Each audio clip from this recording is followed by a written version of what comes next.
আজি আমি ওলালো জুবিনদাৰ ক্ষেত্ৰলৈ বুলি চাবলৈ। সো আমি আমাৰ ফেমিলিটো আৰু আমাৰ ঘৰৰ ওচৰৰে বৰমা এগৰাকীৰ ফেমিলি, আমি দুটা ফেমিলি গৈছিলোঁ। যিহেতু আমি যোৰহাট পৰা গৈছিলোঁ সোণাপুৰলৈ, সো আমি ৰাস্তাত ৰখিয়ে যাবলগীয়া হৈছে। আকৌ জখলাবন্ধাত ৰখিছিলোঁ। আমি ইয়াতো খাই বৈ বোকাঘাটতো ৰখিছিলোঁ, তাৰপাছত জখলাবন্ধাত ৰখিছিলোঁ। তাৰপাছত আমি পালোহি সোণাপুৰত আমাৰ ৰিলেটিভৰ ঘৰ আছে, তাতে আমি পাৰ্কিং কৰি অলপ দেৰি ৰেষ্ট লৈ আমি জুবিনদাৰ ক্ষেত্ৰলৈ বুলি ওলালোঁ।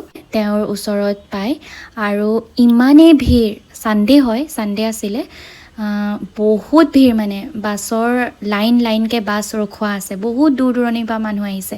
আমি চাকি জ্বলালোঁ, তাতে জুবিনদাক সেৱা কৰিলোঁ। তাৰপাছত ধূপ চাকি জ্বলাই এখন গামোচা তেওঁৰ বাবে আনিছিলোঁ, দিলোঁ। মনটো বহুত দুখ লাগিছিল যেতিয়া তাত পালোঁগৈ, কিন্তু শান্তি লাগিছিল মনত এটা, কাৰণ ইমান দিনৰ পৰা ভাবি আছিলোঁ তাত যাম বুলি।